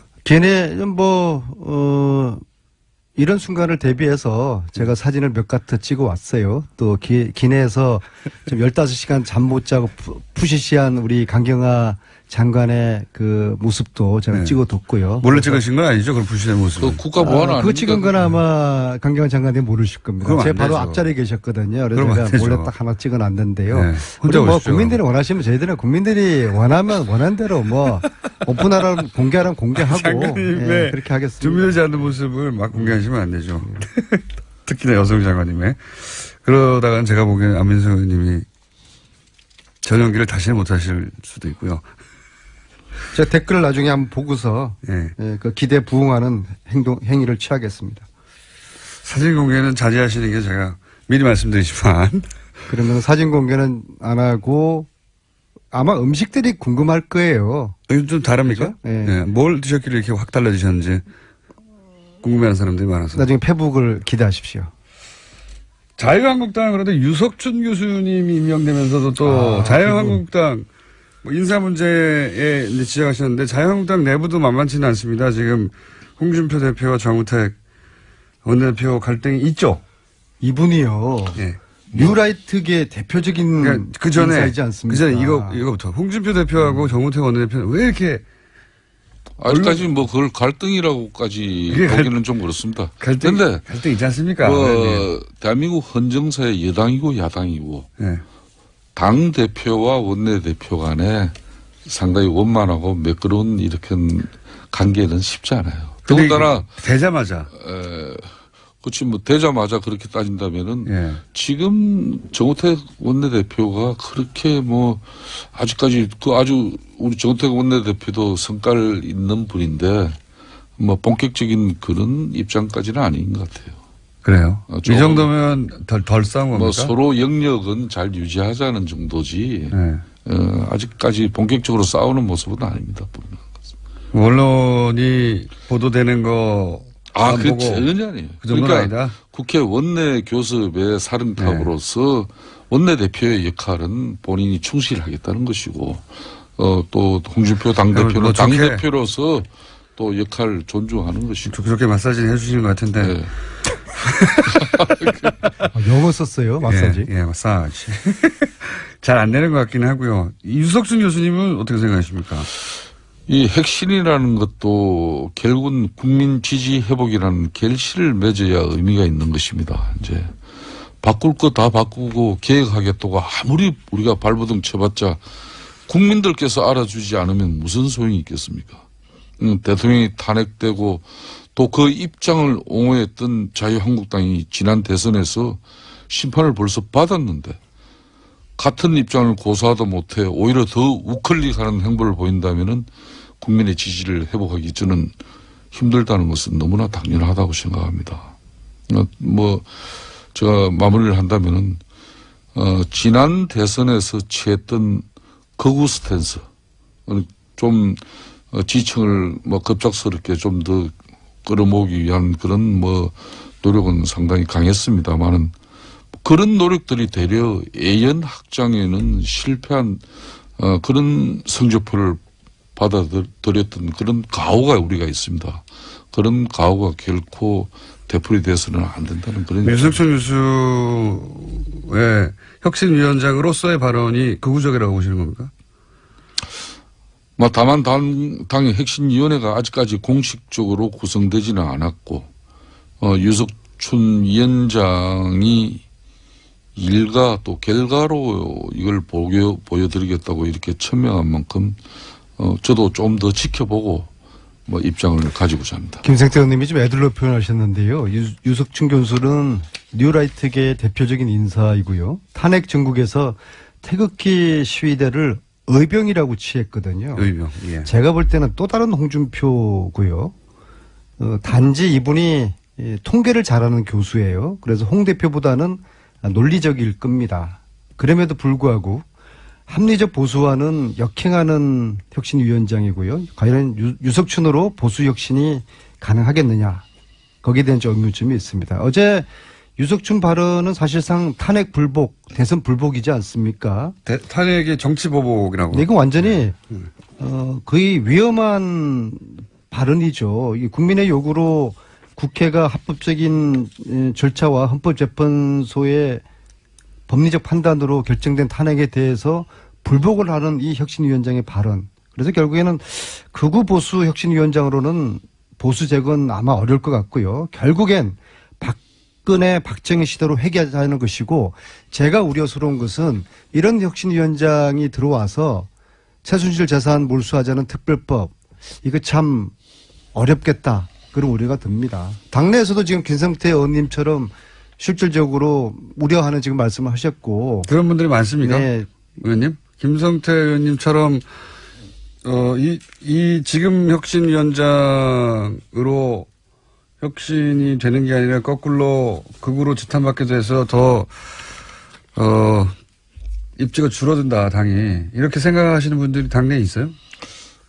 제 스스로 생각하기에 자유한국당은 대선에서 이렇게 아쉽게 밀려난 정당이 아니라 국민 신뢰가 이렇게 땅에 곤두박질을 친 한마디로 미운 털 제대로 박힌 지금 야당이 되었어요. 우리가 거기에 걸맞는 지금 고민을 하고 있는가.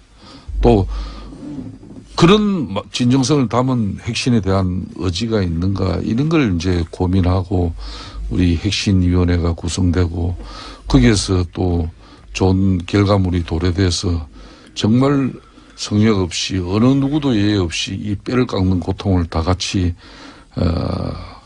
받아들여야 되는데 그럴 수 있는 혁신위를 기대하는 마음만 지금 간절하죠. 알겠습니다. 그러면 이제 자유한국당 아직 혁신위원은 구성이 안 된 거군요. 핵심위원만. 혁신위원장만 지금 살상 내정된 거죠. 윤석열 의원님의 말씀에 따르면 핵심위원만 위원회만 구성이 됐기 때문에 오늘 유난히 이 발음이 귀에 꽂혀가지고요. 간세청, 임맹, 핵심위원회. 김원중 공장. 적절한 지적이에요. 저 세게 들으세요. 김어준 공장장은 뭐 항상 저를 적당하게 이렇게 늘. 자, 다음 주는 안민석 의원님이 최순실과 재산 추적 목적으로 독일에 가시고, 김성태 의원님은 몽골의회와 철도 협력 MOU 체결을 위해서 네. 출정을 하시기 때문에 다음 주는 저희가 한 주 쉰다는 것을 미리 말씀을 드립니다. 자, 오늘 여기까지 하겠습니다. 김성태 의원님이 이제는 야당이어야 한다는 소책자를 스스로 만드셨는데 제가 이거 소개해드리려고 했는데 나중에 한번 소개 따로 드리겠습니다. 아주 재밌습니다. 네. 지금까지 더불어민주당 안민석 의원, 자유한국당 김성태 의원이었습니다. 감사합니다. 예, 감사합니다. 좋은 하루 되세요. 예. 역시 노회찬 원내대표에 나오시면 문자가 많습니다. 비유 압박을 너무 하지 말아주세요. 창작의 고통이 있습니다. 네. 김성태 의원님에 대한 오늘따라 유난히 이 바람이 귀에 많이 꽂히긴 했습니다. 핵신이 아니고 혁신입니다. 네.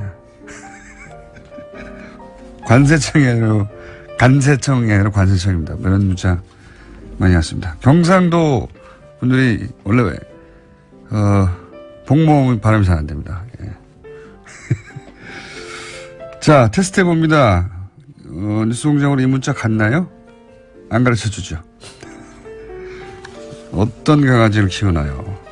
저는 푸드를 키웁니다. 네. 이들이 뭔가요? 라디시용이라고 한번 말씀드렸는데 계산서라고. 예. 돈이 많이 들어가지고 계산서라고 이름을 지었습니다. 부럽니다. 해운대 센텀인데 출근길 김밥집에 들려는 뉴스공장이 나오네. 아주머니에게 뉴스공장 들으세요 하니까 요즘은 뉴스는 이거밖에 안 듣는다. 참고로 이 집 이름은 재벌김밥입니다. 여기까지 하겠습니다. 자, 노회찬 원내대표님 못지않은 인기를 가끔씩 누리는 코너입니다. 항상 누리진 않고 가끔씩. 원정호 씨 나오셨습니다. 안녕하십니까. 안녕하세요.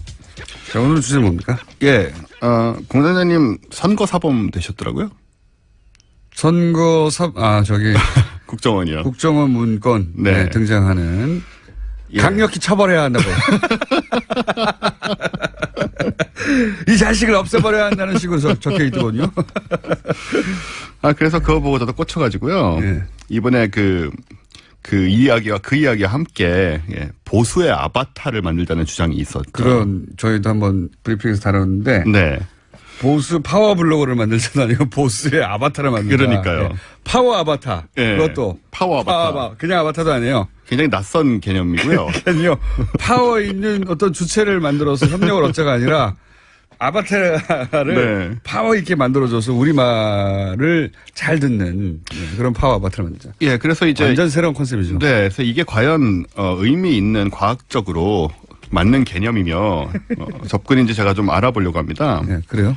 예, 일단 내용은 SNS 주 이용 계층인 20, 40대 네티즌 간의 인기 교감도가 높은 건전 성향 예. 유명인을 보수 목소리를 대변하는 아까 말씀 여기서 건전은 이제 애국이란 단어처럼 네. 특별한 용어로 쓰이죠. 거기서는. 그렇죠. 여기서 건전이라 하면 좌파적 성향이 전혀 없고. 그렇습니다. 네. 그리고 예를 들어서 건국의 아버지는 이승만 대통령이고 부터 네. 시작해서 국정교과서는 반드시 만들어져야 하고 네. 뭐 이런 등등의 일련의 주장을 자연스럽게 받아들이는 분들을 건전하다고. 그렇습니다. 우리의 뭐 사회적 상식 이런 거하고는 전혀 관련 없는 건전이죠. 그래서 이 과학 개념이 뭐냐. 네. 일단 아바타의 원래 개념을 좀 한번 찾아봤어요. 네. 그랬더니 이게 원래 고대 인도어입니다. 산스크리트어. 그게 어렴풋이 알기로는 신을 대리하는 화신? 그렇습니다. 네. 원래 저기 하늘에 있어야 되는데 네. 지상에 내려와서 신을 대신하는 존재 네. 이런 거죠. 네. 그래서 뭐 신의 분신, 네. 하늘에서 내려온 자 이런 의미인데 이렇게 해석하면 근데 보수가 신이 되고 아바타는 그 분신이란 말인데 네. 일단 이거는 뭐 여러 가지로 안 맞는 것 같고요. 그래서 IT 용어로 좀 많이 쓰이잖아요. 아이템, 그렇죠. IT 용어로. 네. 가상 캐릭터로 의미하죠. 그렇죠. 네. 정확하게 이제 우리가 흔히 쓰는 IT 용어로 얘기를 하자면 이런 겁니다. 일단 영화를 생각해 보시면 아바타. 네. 영화 아바타가 있죠. 네. 거기서 실제 인간 유저는 기계 안에 누워 있어요. 게다가 이제 다리를 못 불편하신 쓰고. 분이고요. 네. 그분의 뇌파가 이제 거대한 나비족의 몸체하고 싱크가 돼서 그렇죠. 이제 나비족의 삶을 살아가게 되잖아요. 네. 이 컴퓨터 용어로 하자면 이 인간 조종자가 마스터가 되고요. 네. 나비족의 육체가 된 사람은 슬레이브인 상태입니다. 슬레이브. 예. 네. 이건 영화 모습인데 실제로 우리 주변의 온라인상에서 비슷하게 활용이 되고 있고요. 네. 주로 MMORPG라고 하죠. 예, 예. RPG 계통의 온라인 게임에서 내 캐릭터는 내 아바타, 그렇죠. 내 대신에 내 의지를 게임에서 수행을 하고. 그래서 나 대신에 적군을 물리치고. 그렇습니다. 혹은 뭐, 영웅이 되어서, 네. 네. 누군가를 구출하고 뭐 그런 거죠. 그리고 일부 포털 사이트에서는 이제 유저를 표현하는 사람 형태 아이콘을 예. 또 아바타라고 부르기도 하고요. 네. 돈 내서 옷 사입히고 치장하고 맞습니다. 막 이렇게 있습니다. 즉, 이 현대적 의미에서 보자면 아바타는 말이 좋아서 아바타지 사실은 껍데기, 꼭두각시인 거죠. 꼭두각시, 정신적인 노예 예. 같은 의미로 해석이 가능합니다. 그리고 껍데기, 꼭두각시 노예에게는 반드시 이를 지배하고 조종하는 사람 마스터가 있어야 되는 그렇죠. 것이죠. 컨트롤 타워가 있어야 되는 네. 거죠. 예. 그럼 이런 전제하에 보수의 아바타란 무슨 뜻이냐? 예. 일단 개념은 아바타의 주인이 될 수가 없잖아요. 보수라는. 네. 그래서 보수적 개념을 운용하는 사람들이 아바타의 주인이 따로 되죠. 있다는 거죠. 예. 그렇습니다. 이게 국정원의 작업이라는 점에서 볼 때 그 문제의 문거리 나오던 당시의 권력층이겠죠. 예. 예. 그래서 이 파워 아바타라는 사람들은 자신의 무슨 지성과 감성이 아니고 그 말씀하신 대로 권력자인 마스터의 뜻과 지시를 충실히 수행하는 존재로 발굴 육성된 그렇죠. 꼭두각시로. 사람들이다. 예. 네. 그럼 거기까지는 저희가 한번 짚었어요. 아, 그렇군요. 네.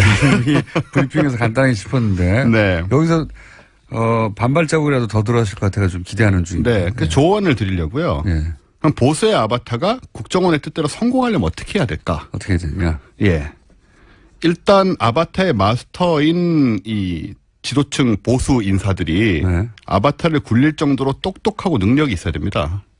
당연히 그렇겠죠. 이 부분에서 일단 한계에 부딪히는 면이 있고요. 최근 국정 상황으로 볼 때. 네네. 그렇다는 말씀이신 거고요. 예. 아바타 영화 보시면은 처음에 아바타를 다룰 줄 몰라서요. 네.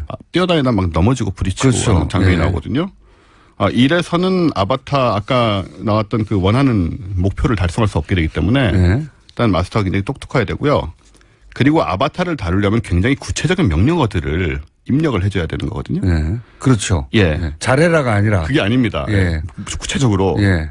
예컨대 우주의 기운이나 벽에 대고 중얼거리는 암호, 주술 행위 이런 것으로는 아바타 조종이 되지 않습니다. 예. 과거에도 잘 안 됐던 것이고. 예. 이렇게 자, 되면 이게 오늘 네. 주제가 성공 가능성이 점점 낮아지고 있긴 한데 계속 가보죠. 네. 사실 오늘 좀 교훈적인 내용으로 제가 준비한 거거든요. 예. 점점 과연 헤어나올 수 있을까 하는 생각을 하면서 듣고 있습니다. 예. 네, 좀 진지하게 얘기를 해보겠습니다. 네. 그래서 아바타라는 영화를 통해서 이 보수의 아바타 프로젝트의 조언을 드려보면 예. 영화에서 주인공 제이크는 지구인이잖아요. 예. 근데 나비족의 아바타로 살면서 나비족을 이해하고 그들의 일원이 됩니다. 그렇죠. 언어도 그렇죠. 그렇고. 예. 원래는 지구인들의 아바타 노예 꼭두각시였잖아요. 스파이였고. 예.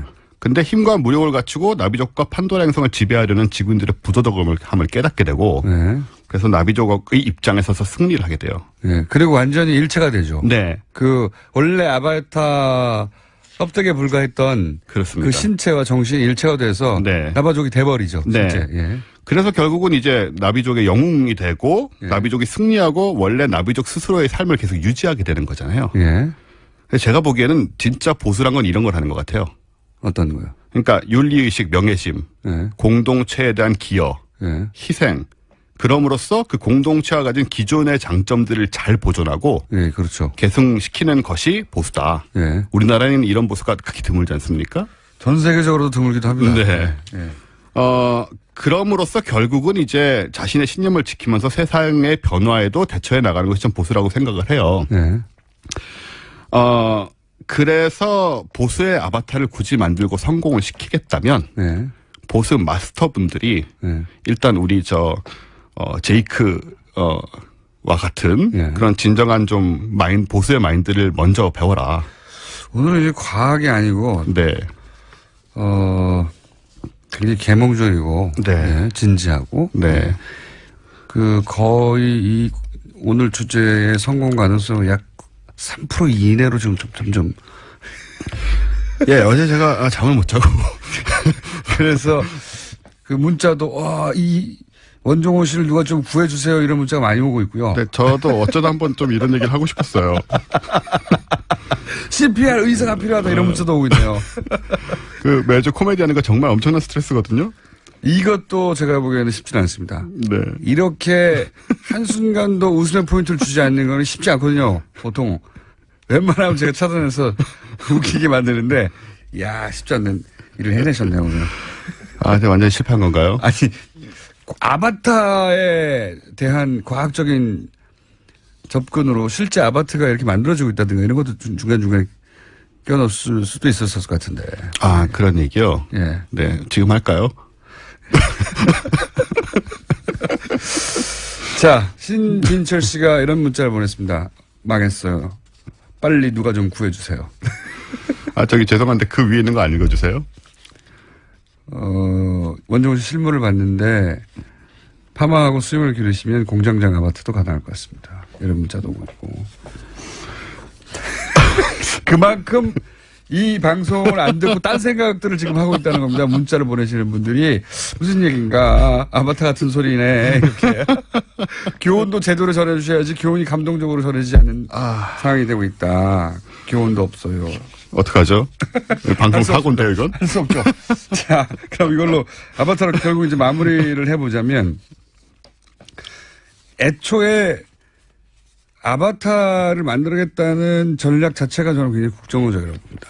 그렇죠. 예. 네. 그러니까 누군가의 정신을 지배하고 자신이 원하는 대로 움직일 수 있고 뭐 국민 심리 전단이 하는 일이 그거잖아요. 원래 전쟁 때 상대방들의 어떤 심리적 안정을 흔들고 그래서 자기들이 원하는 전투력을 떨어뜨리고 그러기 위해서 만들어진 게 심리 전단인 셈인데 그런 문장도 등장하잖아요. 뭐 마음을 장악해서 움직여야 되고라는 식의 그 국정원의 마인드세트는 그런 것 같아요. 기본적으로 사람들을 자신들이 원하는 방향으로 여론이든 혹은 뭐 환경을 만들어서 끌고 갈 수 있다. 저도 그래서 이 표현을 보면서 이 표현 자체가 사실 뭐 그런 윤리적인 문제도 있지만 기술적으로 잘못된 표현이라 제대로 쓰려고 했다면 차라리 아이콘이라는 표현을 써서 보수의 아이콘을 만들겠다. 이러면 이제 그렇죠. 그 사람의 능력이고 그 사람의 빛이잖아요. 그리고 아바타라는 건 그 양반이 뭐라고 생각하든 상관없이 그렇죠. 우리 지시대로 하는 사람을 우리는 만들어낼 수 있다고 생각하는 거잖아요. 그러니까 이 마인드 세트가 국정원에는 강하게 있는 것 같아요. 네. 우리가 원하는 대로 누군가를 움직일 수 있다. 조작할 수 있다. 네. 혹은 뭐 그 당근과 채찍으로 그렇게 흘러가게 만들 수 있다는 그 사고방식이 굉장히 국정원의 기본적인 마인드 세트고 네, 그런 얘기를 실제 제가 사람이 그럴 수도 있을지도 몰라요. 많이 그렇게 되는 것 같습니다. 그러니까 돈 주고. 예. 또 본인도 모르게 그냥 옆에서 추켜 세워주고 이렇게 하다 보면 거기에 끌려가는 경우가 굉장히 많잖아요. 그래서 아마 그런 걸 많이 보지 않았을까. 우리가 원하는 대로 원하는 말을 하는 사람들을 굉장히 많이 봐오면서 그렇게 믿게 된 게 아닐까. 뭐 그런 게 반영된 문구라고 생각하고요. 어렵게 마무리를 함께 했습니다. 예. 원종호 씨였습니다. 네. 내일 뵙겠습니다. 안녕.